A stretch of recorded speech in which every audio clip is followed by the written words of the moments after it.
ชี้อ่ะคอยบ่คิดเลยว่าไทยเกี่ยวเครื่องแต่งเก็บผ้าในโหดแรงโอ้โหคันข่อยบุลินนี่ข่อยบ่เชื่อสายตาตัวเองเลยนี่กับหลายคนขอให้มาแบบไทยเกี่ยวลงแรงในเบิงในอ้ายมาเบิงเกียร์มีเด้อสามารถเอาลงแรงได้เลยทุกคนไทยเกี่ยวแต่งนะหลายคนก็สิฮู้นะว่าแพทนี่แม่งเกิดมาเพื่อแท่งอีหลีมันปรับใหม่แบบว่าให้แท่งแบบเกิดไวนะทุกคนเห็นหลายคลิปบอกกับเจ้าสอนลิ้นแท่งนะช่วงนี้นะเวลาเอาลีอยู่ป่าเอาเงินเอาสิขึ้นแม่งโคตรโกงเลยไทยเกี่ยวแต่งเอาลงแรงได้แล้ว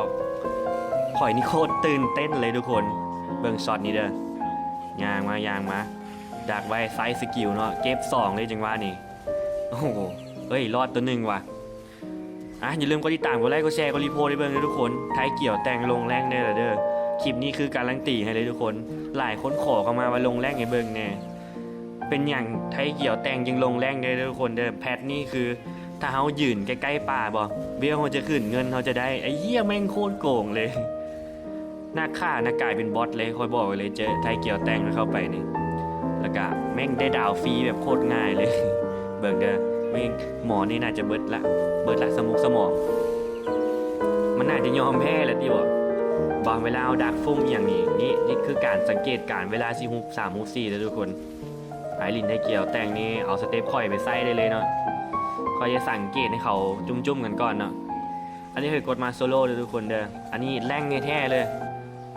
คนที่เจ้าเห็นก็เป็นคนแท้บูแมนบอทนะหลายคนแบบแม่งบอทบ่จักง่ายๆในลินกับบอทให้เจ้ามาเบิ่งด้วยตาตัวเองเลยเนาะหลังจากที่ว่าครูด่าค่อยใกล้ได้เนาะค่อยจะโลให้กาเจ้าเข้ามาลุมยิงค่อยก่อนเนาะค่อยจะย่างเลาะหลังจากที่เขารวมปั๊บค่อยจะฟิกเกอร์ฮุบเลยนี่คือเทคนิคง่ายๆแม่งหลายคนเล่นโบเป็นเนาะนี่เขาจะรวมเข้ามาเลยป่ะโหกันเดี๋ยวรอเข้ามานี่แม่งเป็นปุ๋ยหมดเลย แตก3เลยทุกคนขั้นหมอแล้วงานกันมานี่กับบาทเดียวคือกันเนาะยาบูซาเข้ามาเบิ่งช็อตที่เกม5เลยแล้วกันเนาะเขาจะย่างอ้อมก่อนเดินเทคนิคการเล่นได้เกี่ยวแล้วเขาซิมันลุมมาโดยอัตโนมัติป่ะเฮียแตกเป็นพัวเลยแตกเป็นเครือเลยให้มากก็ลองเอาไปใส่ลืมกดติดตามกดไลค์กดแชร์ทุกคนเด้อคลิปนี้คือการลังตีให้เลยบัก5ได้ว่ามันลงแรงบ่ได้นี่มาเบิ่งไงเนาะลินได้แดอีปีกับตำนานเลยทุกคนเด้อเทพอย่าสู้ไปลินเด้อเดี๋ยวทีมลำบาก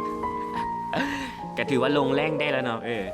แต่ว่าการันตีให้ประมาณอีปีกับตำนานเนาะเอาไปลินกันเกี่ยงกับเจ้าแรงเทพแรงอย่างก็ถือด่าก็แล้วแต่หัวซูนเนาะส่วนเสียไปลินเนาะเซตนี้นะบอกเลยว่าสุดทุกคนแม่งเกิดว่าอยากเสือว่าไทยเกี่ยวจะเก็บ5ได้ แบบค่อยไม่เห็นด้วยกับตาตัวเองด้วยมือของตัวเองแบบตันเลยตอนเก็บ5ไอ้เหี้ยแม่งขนาดนี้เลยว่ะนี่คือไทยเกี่ยวแต่งลงแรงเลยทุกคนเด้อไปมาก็อย่าลืมกดไลค์กดแชร์กดติดตามกดรีโพสต์ไว้นะทุกคนแท็กงูจะมาเบิ่งเนาะไทยเกี่ยวแต่งนี่แม่งสุดอีหลีบ่ได้ MVP พร้อมสุดจัดทุกคนนี่แหละคือไทยเกี่ยวแต่งลงแรงจัดทำไมจนเจ้า